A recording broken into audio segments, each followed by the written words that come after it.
Students, welcome to the next session of reproduction in organism. हम लोग previous session में sexual reproduction, asexual reproduction और asexual reproduction का different types जैसे fusion, budding, fragmentation, regeneration और एक अनदर स्पेशल जो टेक्निक होता है वेजिटेटिव प्रोपागेशन के साथ साथ स्पोरुलेशन को भी डिस्कस कर चुके हैं। उसके साथ साथ हम सेक्सुअल रिप्रोडक्शन में सेक्सुअल रिप्रोडक्शन का जो डिफरेंट इवेंट्स होते हैं जैसे कि प्री फर्टिलाइजेशन इवेंट, फर्टिलाइजेशन और पोस्ट फर्टिलाइजेशन इवेंट्स, और उसके साथ साथ हम लोग जो सेक्सुअल रिप्रोडक्शन जितने भी एनिमल्स होते हैं उन सभी एनिमल्स में जो साइकिल रिप्रोडक्टिव साइकिल है वे भी कितने तरह के होते हैं, दैट मीन्स दो तरह के मेस्ट्रुअल साइकिल और एस्ट्रल साइकिल, उसको भी डिस्कस कर चुके हैं। आज हम डिस्कस करने वाले हैं जो जितने भी सेक्सुअली रिप्रोड्यूसिंग लाइफ हैं, जो उनका जो भी इंडिविजुअल हैं उनका बर्थ होता है, कहीं ना कहीं से उनका बर्थ ओरिजिनेशन होता है, बर्थ होता है, और बर्थ से लेकर के उनका जो टोटल लाइफ ड्यूरेशन है वो ड्यूरेशन डेथ तक एट दिस इनसेंट अर्थात कि डेथ तक जो उनका टोटल लाइफ स्पान है, टोटल लाइफ ड्यूरेशन है, उसको कितने कैटेगरी में डिवाइड किया गया है, किस तरह से उसको रखा गया, इसके बारे में डिस्कस करेंगे। तो हम डिस्कस करने वाले हैं यही बात। तो लाइफ स्पान अगर हम बात करें सेक्सुअली रिप्रोड्यूसिंग लाइफ का, जितने भी इंडिविजुअल हैं बर्थ से लेकर के डेथ तक उनको 3 कैटेगरी में डिवाइड किया गया है। दैट मीन्स कहने का मतलब life span of a sexually reproducing individual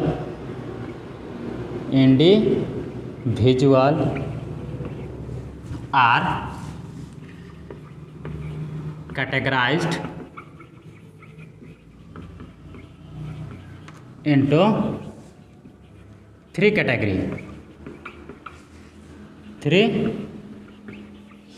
category. और वो 3 कैटेगरी क्या क्या होते हैं? जुवेनाइल फेज, या इसी को एक और नाम से भी जाना जाता है वेजिटेटिव फेज। ये कौन सा फेज होता है? बर्थ से लेकर के कोई भी इंडिविजुअल है, कोई भी ऑर्गेनिज्म है, उसका बर्थ होता है। उस बर्थ से लेकर के जो उसका ग्रोथ है, ग्रोथ हो रहा है, और उस समय तक जब वह ऑर्गेनिज्म है, इंडिविजुअल है, जब तक कि वह अपना रिप्रोडक्टिव मैच्योरिटी को गेन नहीं कर लेता है, दैट मीन्स उसमें जो रिप्रोडक्शन का जो क्षमता है दूसरा नए इंडिविजुअल को रिप्रोड्यूस करने का क्षमता वो न आ जाए। तो ये टोटल का टोटल जो ड्यूरेशन है बर्थ से लेकर गेटिंग रिप्रोडक्टिव मैच्योरिटी, जो बीच का जो ड्यूरेशन है उस ड्यूरेशन को बोला जाता है वेजिटेटिव फेज या जुवेनाइल फेज। नेक्स्ट है हमारा सेकेंड रिप्रोडक्टिव फेज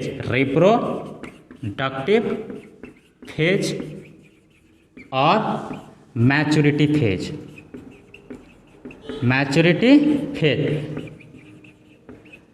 नाम से ही पता चल रहा है रिप्रोडक्टिव फेज और मैच्योरिटी फेज। दैट मीन्स वो जो इंडिविजुअल है, जो ऑर्गेनिज्म है, मैच्योर हो चुका है, उसके पास ये कैपेबिलिटी है कि वो रिप्रोडक्शन कर सकता है। दैट मीन्स वो किसी भी यंग वंस को रिप्रोड्यूस कर सकता है, किसी भी केस में, हर केस में वह किसी भी नए इंडिविजुअल को अपने डॉटर ऑर्गेनिज्म का रिप्रोडक्शन कर सकता है। तो उस फेज को बोला जाता है रिप्रोडक्टिव फेज और मैच्योरिटी फेज। और एक और होता है last, third and last senescent phase.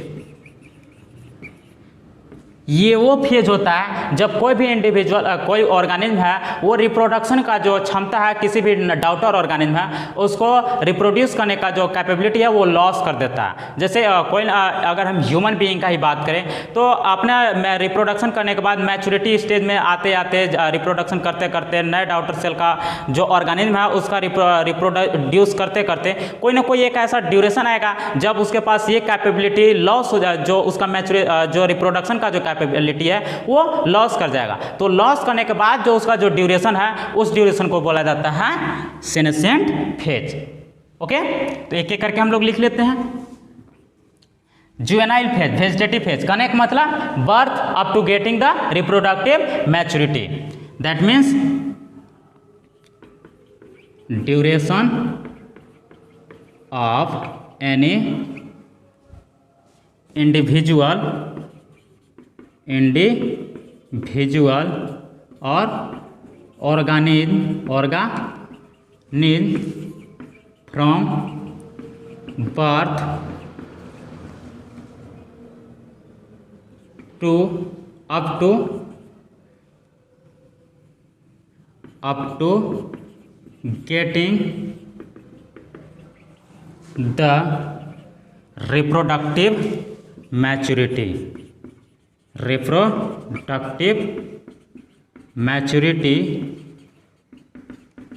are referred as, उस ड्यूरेशन को हम क्या कहेंगे? जुवेनाइल फेज, और क्या कर सकते हैं इसको? Vegetative phase. ओके, नेक्स्ट हमारा रिप्रोडक्टिव फेज और मैच्योरिटी फेज। ये जुवेनाइल फेज हो गया हमारा, जुवेनाइल फेज और vegetative phase. Duration of any individual और organism from birth up to getting the reproductive maturity, that means birth से लेकर के रिप्रोडक्टिव मैच्योरिटी को प्राप्त करने तक का जो बीच का जो ड्यूरेशन है, उस ड्यूरेशन को क्या कहा जाता है? जुवेनाइल फेज और vegetative phase.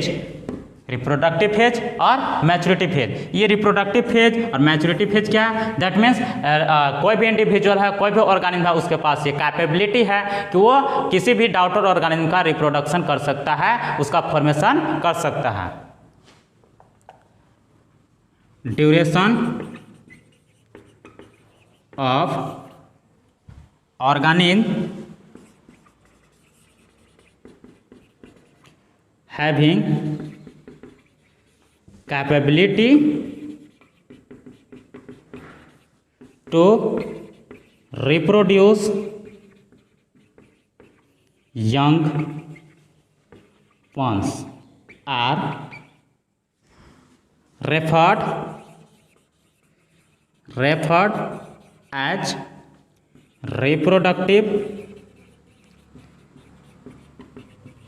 or maturity phase. Okay, that means duration, कौन सा ड्यूरेशन? कि वो जो ऑर्गेनिज्म है किसी भी डॉटर ऑर्गेनिज्म का रिप्रोडक्शन कर सकता है, रिप्रोड्यूस कर सकता है, उसका फॉर्मेशन कर सकता है, तो उस फेज को क्या कहते हैं हम? रिप्रोडक्टिव फेज और maturity phase.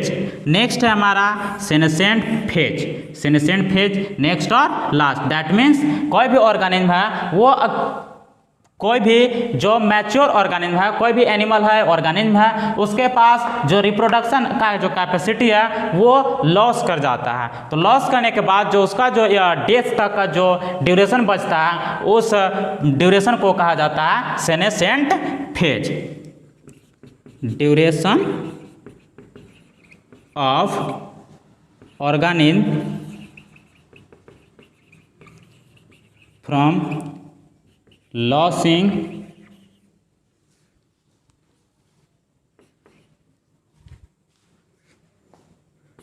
the reproduction capacity up to death are referred as senescent phase. Understand? तो इस तरह से हमारा जुवेनाइल फेज क्या है? जुवेनाइल फेज मतलब बर्थ से लेकर के रिप्रोडक्टिव मैच्योरिटी को प्राप्त करने तक का जो फेज है उसको जुवेनाइल फेज कहा जाता है। रिप्रोडक्टिव फेज और मैच्योरिटी फेज कहने का मतलब वो ड्यूरेशन जिसमें कोई भी ऑर्गेनिज्म क्या है जो रिप्रोडक्शन कर सकता है, डॉटर ऑर्गेनिज्म का डेवलपमेंट कर सकता है, तो उस तरह के जो वो जो फेज है, वो जो इवेंट है, जो ड्यूरेशन है, उस ड्यूरेशन को बोला जाता है रिप्रोडक्टिव फेज और मैच्योरिटी फेज। और नेक्स्ट एंड लास्ट है हमारा सेनेसेंट फेज। सेनेसेंट फेज कहने का मतलब वो फेज, वो ड्यूरेशन जिसमें उस ऑर्गेनिज्म का, उस इंडिविजुअल का, कोई भी इंडिविजुअल है वो अपना रिप्रोडक्शन का अर्थात कि डॉटर ऑर्गेनिज्म को रिप्रोड्यूस करने का, फॉर्मेशन करने का जो कैपेसिटी है उसको लॉस कर दे रहा है। तो वहाँ से ले करके उसके डेथ तक का जो बीच का जो टोटल ड्यूरेशन होता है उस ड्यूरेशन को बोला जाता है सेनेसेंट फेज।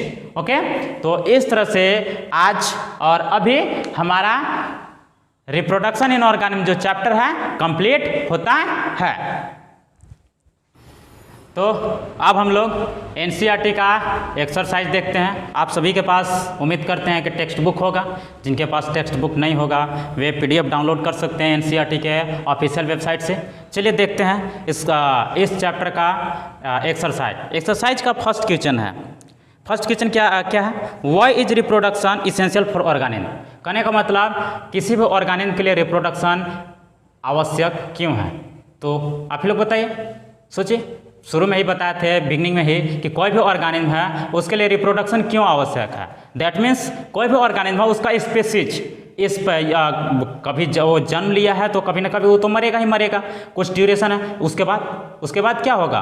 तो उसका जो स्पीशीज है, स्पीशीज का कंटिन्यूटी है, जेनेटिक जो इन्फॉर्मेशन है इस प्लानेट पर, इस यूनिवर्स में, उसका स्पीशीज को बनाए रखने के लिए, उसको मेंटेन रखने के लिए ही उसमें जो रिप्रोडक्शन है वो नेसेसरी है। दैट मीन्स कहने का मतलब कि जो भी स्पीशीज है, जो भी ऑर्गेनिज्म है, उसकी अपनी खुद की जो कंटिन्यूटी है, जो जेनेटिक इन्फॉर्मेशन का जो कंटिन्यूटी है उसको मेंटेन रखने के लिए उसमें रिप्रोडक्शन आवश्यक है।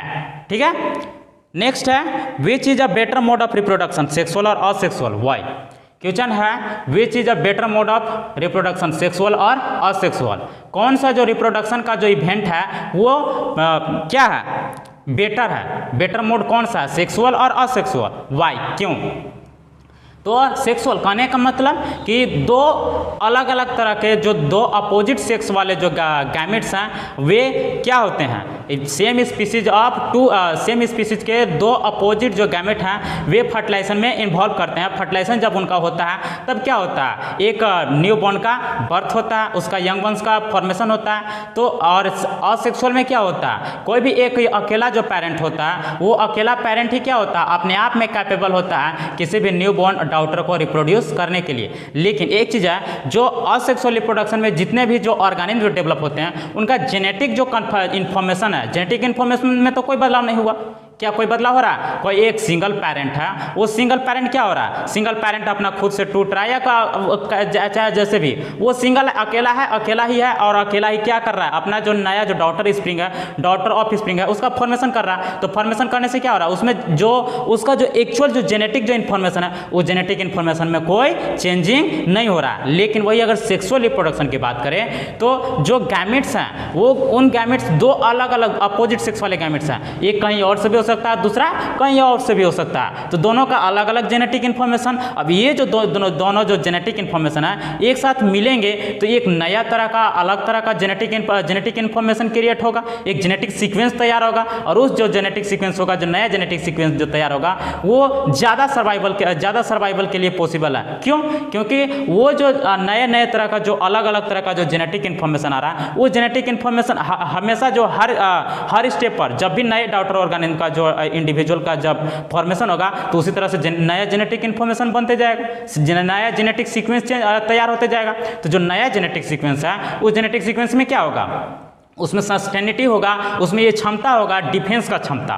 कोई भी क्लाइमेटिक चेंज हो या कोई भी डिजास्टर हो, नॉर्मल जो डिजास्टर हो वो सभी डिजास्टर्स को ये क्या कर सकता है? हैंडल कर सकता है। इसीलिए सेक्सुअल रिप्रोडक्शन का जो मोड ऑफ रिप्रोडक्शन है वो बेटर है असेक्सुअल रिप्रोडक्शन से। ठीक है, ओके। नेक्स्ट है हमारा क्वेश्चन क्या है? Why is the offspring formed by asexual reproduction refer to as clone? कहने का मतलब कि जो असेक्सुअल रिप्रोडक्शन से जो भी ऑर्गेनिज्म जो डॉटर फॉर्म होते हैं उनको क्लोन के नाम से रेफर क्यों किया जाता है? आप लोग बताइए। अभी तुरंत पिछले क्वेश्चन में हम लोग देखें कि जो असेक्सुअल रिप्रोडक्शन में जितने भी डॉटर ऑर्गेनिज्म का जो फॉर्मेशन होता है उसका जो जेनेटिक इन्फॉर्मेशन होता है, जेनेटिक इन्फॉर्मेशन क्या होता है, पेरेंट का जो जेनेटिक इन्फॉर्मेशन है, जो जेनेटिक सीक्वेंस है वो सेम एज इनहेरिट हो जाता है उसके डॉटर ऑर्गेनिज्म में। तो क्या कोई बदलाव हुआ, कोई चेंजिंग नहीं हुआ। तो जब जेनेटिक सीक्वेंस में जब कोई चेंजिंग नहीं हो रहा तो मॉर्फोलॉजी में भी कोई चेंजिंग नहीं होगा, ऑब्वियस सी बात है। तो अब जो पेरेंट है वही सेम टू सेम ऑफस्प्रिंग है, डॉटर ऑर्गेनिज्म भी है, उसका जेनेटिक सीक्वेंस भी। अब अगर जेनेटिक सीक्वेंस है तो उसका मॉर्फोलॉजी में भी कोई चेंजिंग नहीं होगा, अर्थात कि दोनों ऐसे लगेंगे कि दोनों सेम टू सेम है। इसीलिए जो असेक्सुअल रिप्रोडक्शन का जो डॉटर ऑर्गेनिज्म है उनको क्लोन के नाम से भी रेफर किया जाता है। अंडरस्टैंड। नेक्स्ट क्वेश्चन, नेक्स्ट अर्थात कि fourth question number, offspring form due to sexual reproduction have better chances of survival, why is this statement always true. That means कहने का मतलब है offspring form due to sexual reproduction have better chance to survival. वैसे daughter organism, वैसे और offspring जो sexual reproduction से reproduce होते हैं उनका सर्वाइवल का चांस बेटर होता है। ऐसा क्यों होता है, क्या ये स्टेटमेंट हमेशा सही होता है? तो क्या आप ही लोग बताइए, क्या ये स्टेटमेंट हमेशा सही है? अब सर्वाइवल के लिहाज से मतलब ये एग्जिस्टेंस, इस जो इन्वायरमेंट है, जो क्लाइमेट है, उस क्लाइमेट या जो भी है नेचर है, नेचर का अकॉर्डिंग उनका जो सर्वाइवल का जो पॉसिबिलिटी है क्या वो बेटर नहीं है? बिल्कुल है। क्यों? क्योंकि जब सेक्सुअल रिप्रोडक्शन हो रहा है तो हमेशा क्या हो रहा है, हर डॉटर ऑर्गेनिज्म में एक नया जेनेटिक सीक्वेंस तैयार हो रहा है। अब वो जो जेनेटिक सीक्वेंस है जो तैयार हो रहा है वो जेनेटिक सीक्वेंस में क्या आएगा, वो जेनेटिक सीक्वेंस में आएगा नेचर का इफेक्ट। और वो नेचर का इफेक्ट किसके अकॉर्डिंग आएगा, जो नेचर आज चेंज हो रहा है, जो प्रीवियस टाइम में कहें, प्रीवियस एरा में आज से लगभग 1000 साल पहले, 2000 साल पहले, बिलियन ईयर्स पहले उस टाइम का जो हमारा जो नेचर था, नेचर का जो क्लाइमेट था वो क्लाइमेट कुछ और था, आज का क्लाइमेट कुछ और है। उसके पीछे क्या हमारी जो ह्यूमन का जो क्या डेवलपमेंट है, अपनी खुद का जो बनाया हुआ डेवलपमेंट है उसके अकॉर्डिंग क्या नेचर का जो क्लाइमेट है और नेचर का जो अपना जो उसका जो क्या कह सकते हैं जो उसका फेज है वो चेंजिंग आ रहा है, उसमें परिवर्तन आ रहा है। तो उस परिवर्तन के कारण क्या हो रहा है, जो नया जो हमेशा जो सीक्वेंस बन रहा है वो सीक्वेंस किसके अनुसार से ढल रहा है, अडेप्ट किसके अनुसार से कर रहा है, आज के नॉर्मल क्लाइमेट के अनुसार से। जब नॉर्मल क्लाइमेट का अकॉर्डिंग नॉर्मल जो भी इन्वायरमेंट है उसके अकॉर्डिंग जब जेनेटिक इन्फॉर्मेशन नया तैयार हो रहा है, प्रिपेयर हो रहा है, तो क्या होगा, जो भी उसका डॉटर ऑर्गेनिज्म होगा आज के जो भी इन्वायरमेंट है उसका अकॉर्डिंग क्या होगा, सुटेबल होगा, उस पर सेटअप हो जाएगा, अडेप्ट होगा नॉर्मली। तो सेक्सुअल रिप्रोडक्शन से जो भी डॉटर ऑर्गेनिज्म जो रिप्रोड्यूस होते हैं उसका बेटर चांस होता है सर्वाइवल का as compare to asexual reproduction. Understand. Next है 5 question number, how does the progeny form from asexual reproduction differ from those form by sexual reproduction. Same question कि sexual reproduction और asexual reproduction. Asexual reproduction में जो भी organism जो हैं जो produce organism हैं वे डिफरेंट होते हैं किससे, सेक्सुअल रिप्रोड्यूसिंग ऑर्गेनिज्म में। दैट मीन्स जो डॉटर ऑर्गेनिज्म एक तरफ डॉटर ऑर्गेनिज्म असेक्सुअल रिप्रोडक्शन में तैयार हो रहा है, दूसरा तरफ सेक्सुअल रिप्रोडक्शन में, दोनों में डिफरेंस होता है। क्या ये किस तरह से संभव है? तो कहने का मतलब असेक्सुअल रिप्रोडक्शन का बात करते हैं तो असेक्सुअल रिप्रोडक्शन में क्या हो रहा है, पेरेंट का जो जेनेटिक सीक्वेंस है वही same genetic sequence daughter organism में भी इनहेरिट हो जा रहा है। बट वही लेकिन अगर हम सेक्सुअल रिप्रोडक्शन जो डॉटर ऑर्गेनिज्म है उसमें देखिए एक नया जेनेटिक सीक्वेंस बन रहा है, एक मेल गैमेट का और एक फीमेल गैमेट का, दोनों मिल जा रहे हैं। मेल गैमेट का जेनेटिक सीक्वेंस, फीमेल गैमेट का जेनेटिक सीक्वेंस, ये दोनों क्या हो जा रहा है, आपस में मिल जा रहा है। मिलने के बाद क्या हो रहा है, एक नया दो जेनेटिक सीक्वेंस है ना, तो जो दो जेनेटिक सीक्वेंस है उन दोनों मिलकर क्या करेंगे, एक नया जेनेटिक सीक्वेंस तैयार करेंगे। तो दोनों में डिफरेंस हो गया कि नहीं, जो एक सेक्सुअल रिप्रोडक्शन में एक नया जेनेटिक सीक्वेंस तैयार हो रहा है और असेक्सुअल रिप्रोडक्शन में वही पुराना जेनेटिक सीक्वेंस। नेक्स्ट क्वेश्चन हमारा क्या है, distinguish between asexual and sexual reproduction, why is vegetative reproduction also considered as a type of sexual reproduction. That means कहने का मतलब कि जो सेक्सुअल रिप्रोडक्शन और असेक्सुअल रिप्रोडक्शन में डिफ्रेंशिएट करना है। तो डिफ्रेंशिएट मतलब इसमें कि उसमें अंतर क्या, डिफरेंस क्या, तो क्या डिफरेंस है आप ही लोग बताइए। सेक्सुअल रिप्रोडक्शन इसमें दो पेरेंट का आवश्यकता, दो गैमेट्स का आवश्यकता होता है, दो अपोजिट सेक्स वाले गैमेट्स का आवश्यकता होता है। असेक्सुअल रिप्रोडक्शन में एक अकेला पेरेंट क्या होता है, इसमें कैपेबल होता है किसी भी डॉटर ऑर्गेनिज्म को फॉर्म करने के लिए। जो असेक्सुअल रिप्रोडक्शन में जो फॉर्मेशन होता है उसमें जो नया जो जेनेटिक सीक्वेंस होता है एज सिमिलर टू क्या होता है पेरेंट, लेकिन जो सेक्सुअल रिप्रोडक्शन होता है, सेक्सुअल रिप्रोडक्शन में नया जेनेटिक सीक्वेंस तैयार होता है और सेक्सुअल रिप्रोडक्शन में वेरिएशन होता है। तो इसी तरह से क्या है, जो सेक्सुअल रिप्रोडक्शन है और सेक्सुअल रिप्रोडक्शन है इस तरह का डिफरेंस होता है। तो आई होप कि आप लोग इसके बारे में लिख लीजिएगा। और इसी में why's vegetative reproduction also consider as a type of asexual reproduction. Vegetative reproduction को भी असेक्सुअल रिप्रोडक्शन का ही टाइप क्यों समझा जाता है, क्योंकि उसमें भी क्या होता है, जो जेनेटिक सीक्वेंस है, जेनेटिक सीक्वेंस पेरेंट का और डॉटर का सेम टू सेम रह जाता है, इसलिए असेक्सुअल रिप्रोडक्शन का ही क्या है, उसको भी एक टाइप सपोज कर लिया जाता है। नेक्स्ट है what is vegetative propagation. Vegetative propagation क्या है, स्पेशल प्लांट में, स्पेशली प्लांट में या एक जैसे कि प्लांट का रिप्रोडक्शन का एक टेक्निक होता है किसका यूज करके, वेजिटेटिव प्रोपागेशन, जैसे रूट स्टेम और लीफ। इसमें एग्जांपल देना है, give 2 suitable example. Root stem leaf का एग्जांपल दे दीजिए। डिफाइन करना, नेक्स्ट है define juvenile phase, reproductive phase, senescent phase. Juvenile phase मतलब जुवेनाइल फेज अभी तुरंत बताया क्या चीज, from birth to getting reproductive maturity. Reproductive phase मतलब कि वो फेज, वो ड्यूरेशन जिसमें कोई इंडिविजुअल, कोई ऑर्गेनिज्म क्या रिप्रोडक्शन कर सकता है, किसी डॉटर ऑर्गेनिज्म को रिप्रोड्यूस कर सकता है। सेनेसेंट फेज, सेनेसेंट फेज क्या है, सेनेसेंट फेज कहने का मतलब कोई ऑर्गेनिज्म है वो रिप्रोडक्शन का जो क्षमता उसके पास वो उसको लॉस कर दे रहा है, तो वहाँ से लेकर के उसके डेथ तक के बीच का जो उसका क्या ड्यूरेशन है, उस ड्यूरेशन को क्या कहते हैं, सेनेसेंट फेज। नेक्स्ट है higher organism have resorted to sexual reproduction in spite of its complexity why. Higher organism जो भी जितने भी होते हैं वो सेक्सुअल रिप्रोडक्शन, वो उनमें सेक्सुअल रिप्रोडक्शन होता है, जबकि उनका जो लाइफ है, उनका जो ऑर्गेनाइजेशन है ये बहुत ज़्यादा कॉम्प्लेक्स है। इतने ज़्यादा कॉम्प्लेक्स होने के बावजूद भी वे सेक्सुअल रिप्रोडक्शन को रेफर क्यों करते हैं, तो इसके पीछे वजह क्या, सेक्सुअल रिप्रोडक्शन को रेफर करने की वजह है उसका सर्वाइवल। जो नेचर है, जो इन्वायरमेंट है, जो दिन प्रतिदिन जो इन्वायरमेंट में चेंजिंग हो रहा है, चेंजिंग के अनुसार से अपने आप को अडेप्ट करना, अपने स्पेसीज को मेंटेन करना, कंटिन्यूटी को बनाए रखने के लिए ही ये जो हायर ऑर्गेनिज्म है अपने कॉम्प्लेक्सिटी कॉम्प्लेक्स ऑर्गेनाइजेशन होने के बावजूद भी सेक्सुअल रिप्रोडक्शन को रेफर करते हैं। नेक्स्ट है explain why meiosis and gametogenesis are always interlinked. Meiosis और जो गैमेटोजेनेसिस है हमेशा इंटरलिंक्ड क्यों होते हैं, एक दूसरे से जुड़े हुए क्यों होते हैं। तो गैमेटोजेनेसिस कहने का मतलब गैमेट का फॉर्मेशन, और कहाँ गैमेटोजेनेसिस, गैमेट का फॉर्मेशन कहाँ होता है, गोनाड में, चाहे वो मेल गैमेट हो या फीमेल गैमेट हो। मेल गैमेट का फॉर्मेशन मेल गोनाड में और फीमेल गैमेट का फॉर्मेशन फीमेल गोनाड में। तो यहाँ पर जो जर्म सेल होते हैं, जर्म सेल क्या होता है, डिप्लॉयड होते हैं, डिप्लॉयड। लेकिन जो गैमेट्स होते हैं वो क्या होते हैं, हैप्लॉयड होते हैं। तो डिप्लॉयड से हैप्लॉयड आने के लिए उसके लिए क्या आवश्यक है, रिडक्शन डिवीजन, और रिडक्शन डिवीजन को ही क्या कहा जाता है, meiosis. That means meiosis necessary है गैमेटोजेनेसिस के